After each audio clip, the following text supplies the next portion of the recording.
Yes, good morning everyone.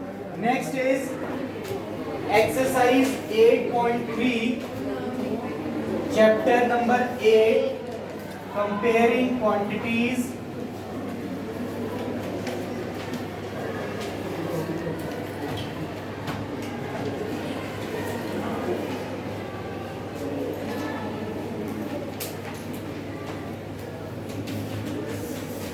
Question number 1, B part. Tell what is the profit or loss in the following transaction. Also find profit percent or loss percent in each case. सबसे पहले तो जो transaction है उसमें हमें check करना है कि प्रॉफिट हो रहा है कि लॉस हो रहा है. So here part B, a skirt bought for rupees 250. It means what is the CP of skirt? 250. Yes, very good. CP of skirt is rupees 250. Right? And sold at rupees 150. That is SP of skirt is equal to rupees 150. Yes. अब कौन सी value greater है? CP और SP. CP is greater than SP. तो loss होगा कि profit? Loss होगा कि profit? तो लॉस किसके इक्वल होगा? Loss is equal to CP minus SP. ठीक है? When CP is greater than SP, then there will be loss, and loss will be equal to CP minus SP. That is 250 minus 150, and this is equal to rupees 100. कितने rupees का loss हुआ उसको? 100. Therefore, loss percent, हमने loss percent भी find out करना है. So loss percent is equal to loss over CP multiplied by 100. Very good. So what is the loss? 100 rupees, and CP is 250, and then multiply by 100. Right? ये 1 0 इसके साथ cancel हो गया. 25 1s are 25, 25 4s are 100. तो ये आ गया 10 multiply 4, and this is equal to 40%. What is the loss percent? 40%. Clear? So this is the required answer.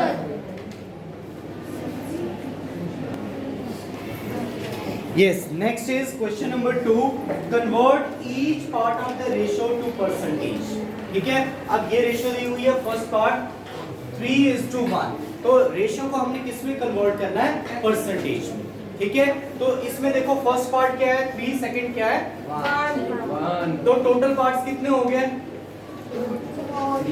Total parts is equal to 3 + 1 is equal to 4. ठीक है? So the percentage of first part,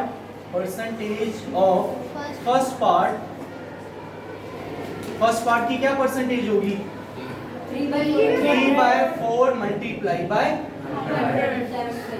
425 is 100, तो ये कितना हो गया? 75. तो first part की percentage क्या है? 75. Clear?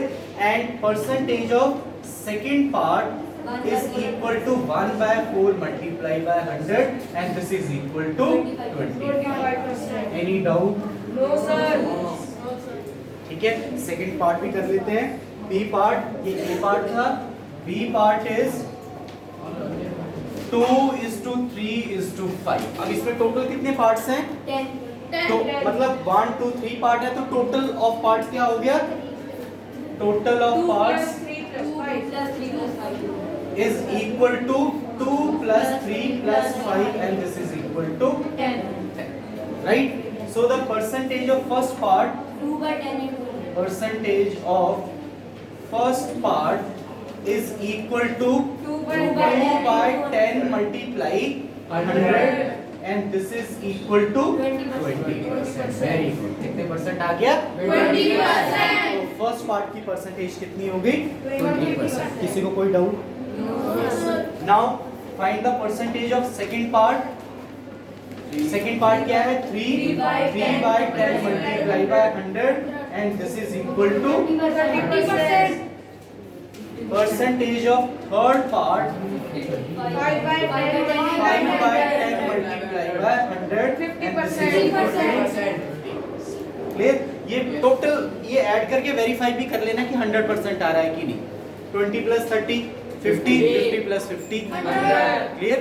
तो इसका मतलब हमारा जो आंसर है वो करेक्ट. राइट?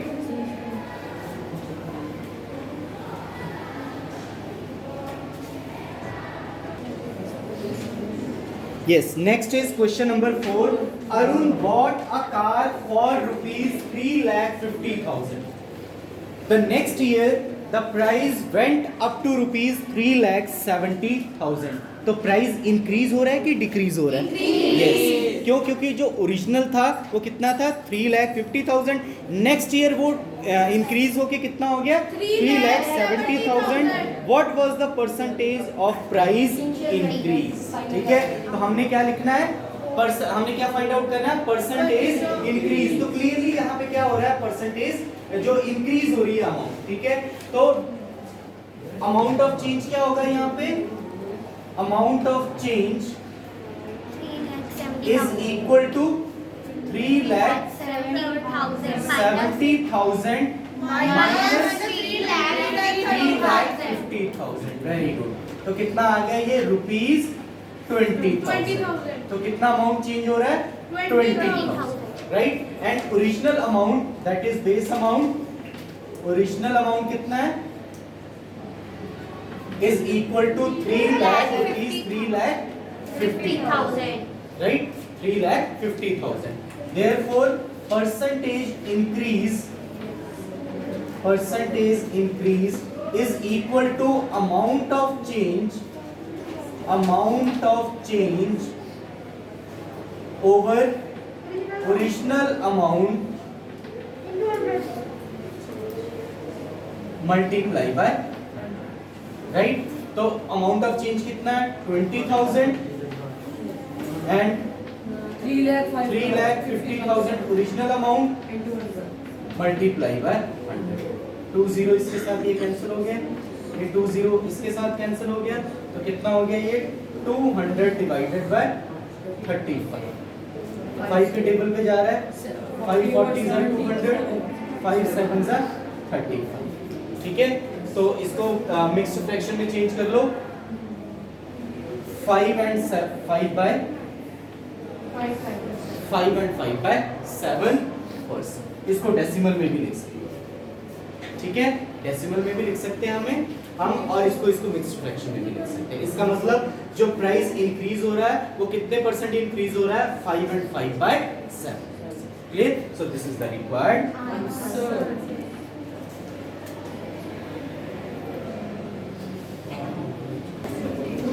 यस बेटा, नेक्स्ट देखिए question number 5. And question number 5 is I buy a TV for ₹10,000. कितने का टीवी उसने परचेज किया? 10,000. And sell it at a profit of 20%. और उसको बेच दिया कितने परसेंट प्रॉफिट पे? 20% प्रॉफिट पे. How much money do I get for it? मतलब मुझे कितने पैसे उसके लिए मिले. तो हमने क्या फाइंड आउट करना है? SP, that is selling price. Buy खरीदा है, इसका मतलब वो क्या है? कॉस्ट प्राइस है CP का. तो CP of TV is equal to ₹10,000. Profit percent is equal to 20%. SP हमने फाइंड आउट करना है. And what is the SP? अगर आपको CP गिवन है, प्रॉफिट परसेंट गिवन है, तो SP कैसे फाइंड आउट करेंगे? 100 plus profit percent multiply by CP over 100. Right? Over 100. अब ये 100 से ये 100 ऐसे नहीं कैंसिल कर देना. That is wrong method. ठीक है, पहले हमने 100 में ये जो प्रॉफिट है वो ऐड करना, उसके बाद फर्दर सिंपलीफाई करना. ठीक है, तो ये आ गया 100 plus 20 divided by 100 multiply by 10,000. तो ये 20 इसके साथ कैंसिल. तो ये आ गया 120 मल्टीप्लाई बाय 100. तो ये आ गया 12,000. कितना आ गया? 12,000 12,000. Hence SP of TV is equal to ₹12,000. Any doubt? No, sir.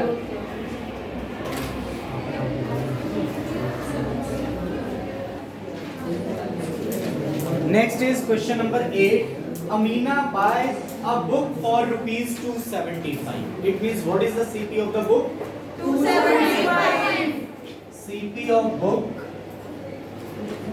is equal to rupees 275 and sells it at a loss of 15%. कितने परसेंट लॉस पे? 15%. So loss percent is equal to 15%.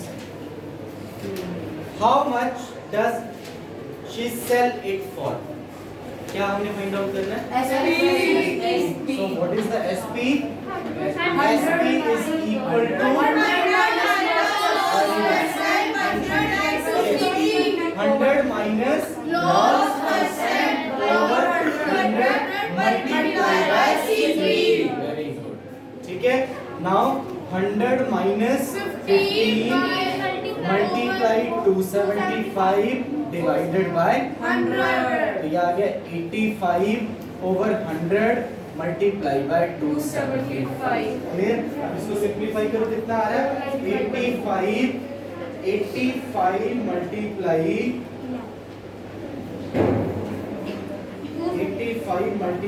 275 is equal to 23,375. 23,375 over 100. ठीक है? तो ये कितना आ गया? 233.75. So what is the SP? SP of the book is equal to rupees 233.75. Hence, SP of book is equal to rupees 233.75. Right? So this is the required.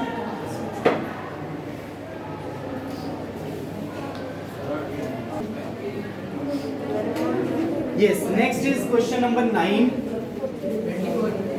Question number 9 is find the amount to be paid at the end of 3 years in each case. हमने क्या find out करना है?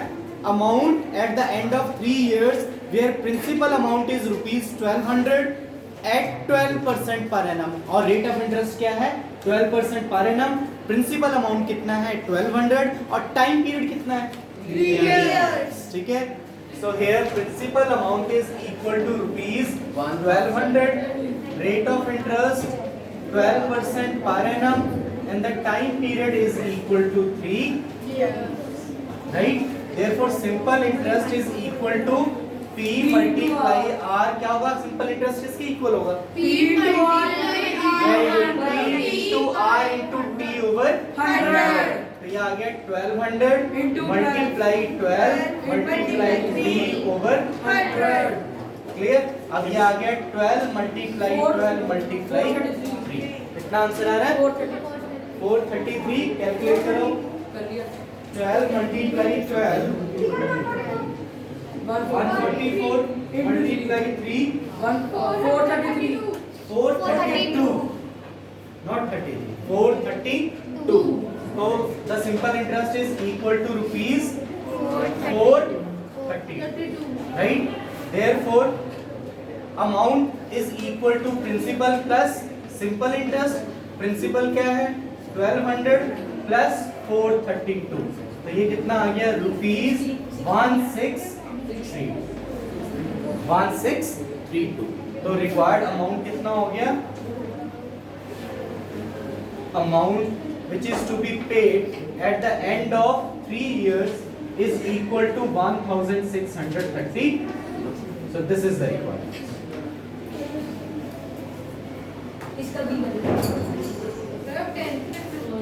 Next 10.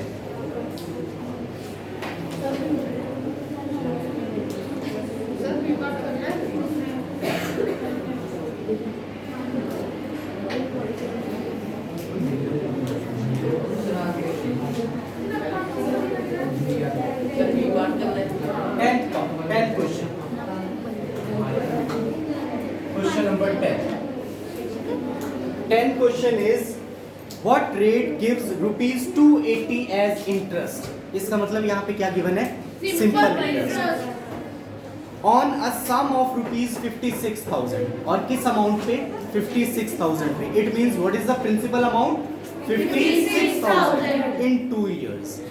ठीक है? हमें यहाँ पे simple interest given है, प्रिंसिपल अमाउंट गिवन है, टाइम पीरियड गिवन है, क्या फाइंड आउट करना हमने? Rate of interest. So here principal amount is equal to rupees 56,000. Rate of interest is equal to, ये हमें फाइंड आउट करना है. Simple interest is equal to 280 rupees and the time period is equal to 2 weeks. और हमने find out क्या करना है? Rate of interest. Clear? So the rate of interest is equal to, उसके लिए वही फॉर्मूला तो हमारा वही यूज होना, सिंपल इंटरेस्ट वाला. तो simple interest is equal to P multiply R multiply T over 100. अब जो वैल्यूज यहाँ पे गिवन है वो यहाँ पे सब्स्टिट्यूट करके अननोन वैल्यू हमने फाइंड आउट कर लेनी है. Here SI is equal to 280, वो यहाँ पे पुट कर दो. 280 is equal to principal amount 56,000 multiply R हमने फाइंड आउट करना है, टाइम पीरियड 2 ओवर 100. ये चीज क्लियर होगी सभी को? ये 20 इसके साथ कैंसिल. ठीक है, तो ये आ गया 280 is equal to 560 multiply R multiply 2.